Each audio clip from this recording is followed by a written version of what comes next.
Hello everyone, आप लोगों का बहुत बहुत स्वागत है my YouTube channel Naimuddin law classes में।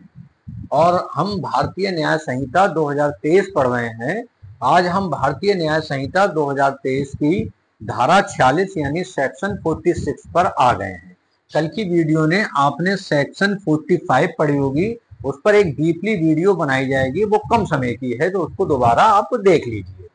तो उसमें ये पढ़ा था आपने अमेंडमेंट यानी दुष्प्रेरण क्या होता है।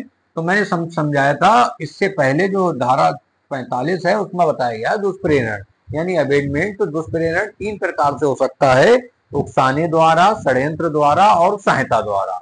अब बात यह है ये सब करता कौन है, यानी दुष्प्रेरण अवेटर कौन है, इस अवेटर को बताया गया है सेक्शन 46 यानी दुष्प्रेरक कौन है।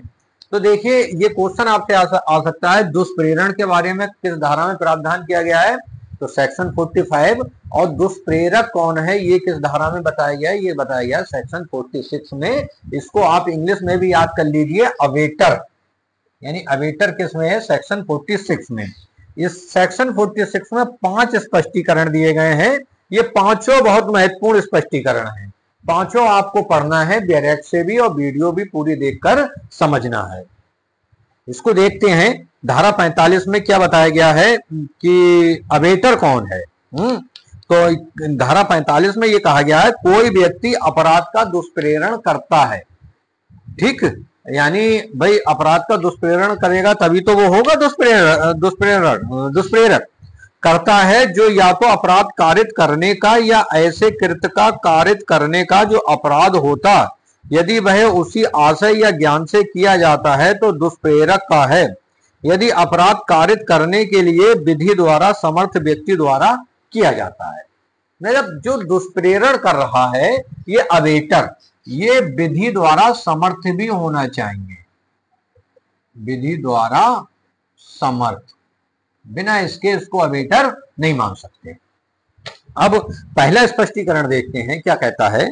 पहले स्पष्टीकरण में है यानी एक्सप्लेनेशन 1, किसी कार्य के अवैध लोप का दुष्प्रेरण अपराध की कोटि में आ सकेगा चाहे दुष्प्रेरक उस कार्य को करने के लिए स्वयं आबद्ध ना हो, मतलब स्वयं भी आबद्ध ना हो, लेकिन अगर कोई अवैध लोप का भी आप दुष्प्रेरण कर रहे हैं तो वो भी अपराध की कोटि में आ सकेगा। ठीक, स्पष्टीकरण 2 क्या कहता है, इस 2, 3, 4 में इलस्ट्रेशन है, आप लोग बड़ा ध्यान से वीडियो देखिए, कोई काम हो पॉज करके चले जाइए, दोबारा आके फिर कंटिन्यू कर लीजिए, क्योंकि ये धारा पूरी वीडियो देख के ही समझ में आएगी। इसलिए स्पष्टीकरण 2 यानी एक्सप्लेनेशन 2 ये कहता है कि दुष्प्रेरण का अपराध गठित होने के लिए यह आवश्यक नहीं है कि दुष्प्रेरित कार्य किया जाए या अपराध गठित करने के लिए अपेक्षित प्रभाव कारित हो, यानी जरूरी नहीं है आपने दुष्प्रेरण कर दिया यानी आपने अपराध कर लिया, जरूरी नहीं है सामने वाला पूरा कार्य करे। 2 इलस्ट्रेशन से डायरेक्ट में बहुत अच्छा समझाया गया है, मैं आपको भी समझाता हूं। इलस्ट्रेशन ए है कि सी की हत्या करने के लिए बी को ए उकसाता है, बी वैसा करने से इनकार करता है, ए हत्या करने के लिए बी के दुष्प्रेरण का दोषी है। भाई ए ने कहा बी से जाओ सी की हत्या कर दो, बी ने कहा मैं क्यों कर दूं हत्या, मैं नहीं करूंगा हत्या, तो हत्या तो नहीं हुई, कार्य नहीं हुआ, लेकिन फिर भी ए जो है दुष्प्रेरण का दोषी माना जाएगा। दूसरा इलस्ट्रेशन और अच्छा है, डी की हत्या करने के लिए बी को ए उकसाता है, बी ऐसी उकसाहट के अनुसरण में डी को घायल कर देता है, डी का घाव अच्छा हो जाता है, तो ए जो है हत्या करने के लिए बी को उकसाने का दोषी है। भले चाहे उसका घाव ठीक हो गया लेकिन फिर भी वो इसका दोषी माना जाएगा। अब आते हैं इलस्ट्रेशन 3 पर। एक्सप्लेनेशन 3 क्या कहता है कि यह आवश्यक नहीं है कि दुष्प्रेरित व्यक्ति अपराध करने के लिए विधि अनुसार समर्थ हो या उसका वही दूषित आशय या ज्ञान हो जो दुष्प्रेरक का है, या कोई भी दूषित आशय या ज्ञान हो। इलस्ट्रेशन से समझते हैं स्पष्टीकरण 3 को, बहुत अच्छा समझ में आएगा, ध्यान से देखते रहिए वीडियो को। ए इलस्ट्रेशन है, ए दूषित आशय से एक बालक या विकृतिचित व्यक्ति को वह कार्य करने के लिए दुष्प्रेरित करता है जो यदि वह ऐसे व्यक्ति द्वारा किया जाए जो कोई अपराध करने के लिए विधि अनुसार समर्थ है और वही आशय रखता है जो कि ए का है, तो अपराध होगा। इस प्रकार वह कार्य किया जाए या ना किया जाए, ए अपराध के दुष्प्रेरण का दोषी है। जैसे ठीक समझ गए। आगे इलस्ट्रेशन बी, इलस्ट्रेशन बी में कहा गया है ए की हत्या करने के आशय से बी को जो 7 वर्षीय कम आयु का बालक है वह कार्य करने के लिए ए उकसाता है, जिससे मतलब बी को उकसाता है, जिससे ए की मृत्यु कारित हो जाती है। बी दुष्प्रेरित के परिणाम स्वरूप वह कार्य ए की अनुपस्थिति में करता है और उससे ए की मृत्यु कारित करता है। यहाँ यद्यपि बी वह अपराध करने के लिए विधि अनुसार समर्थ नहीं था, तब भी ए उसी प्रकार से दंडनीय है मानो बी वह अपराध करने के लिए विधि अनुसार समर्थ हो और उसने हत्या की हो और इसलिए ए मृत्यु दंड से दंडनीय होगा। इलस्ट्रेशन सी पर आते हैं। बी को एक निवास गृह में आग लगाने के लिए ए उकसाता है। बी चित्त विकृति के परिणाम स्वरूप उस कार्य की प्रकृति या यह कि वह जो कुछ कर रहा है वह दोषपूर्ण या विधि के प्रतिकूल है जानने में असमर्थ होने के कारण ए को उकसाने के परिणाम स्वरूप उस गृह में आग लगा देता है।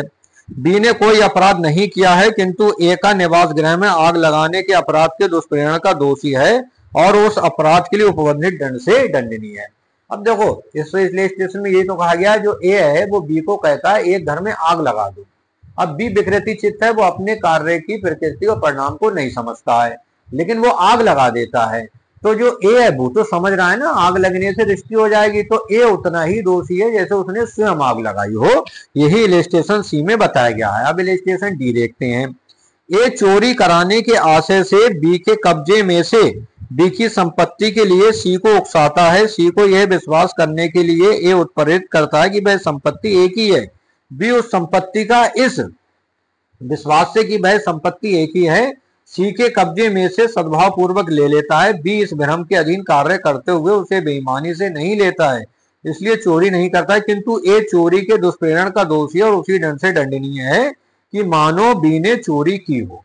अब आते हैं स्पष्टीकरण 4 पर। स्पष्टीकरण 4 क्या कहता है? अपराध का दुष्प्रेरण होने के कारण ऐसे दुष्प्रेरण का दुष्प्रेरण भी अपराध है। तो कई बार दुष्प्रेरण जो है वो श्रृंखला में होता है, ए ने बी को उकसाया, बी ने सी को उकसाया, सी ने डी को उकसाया।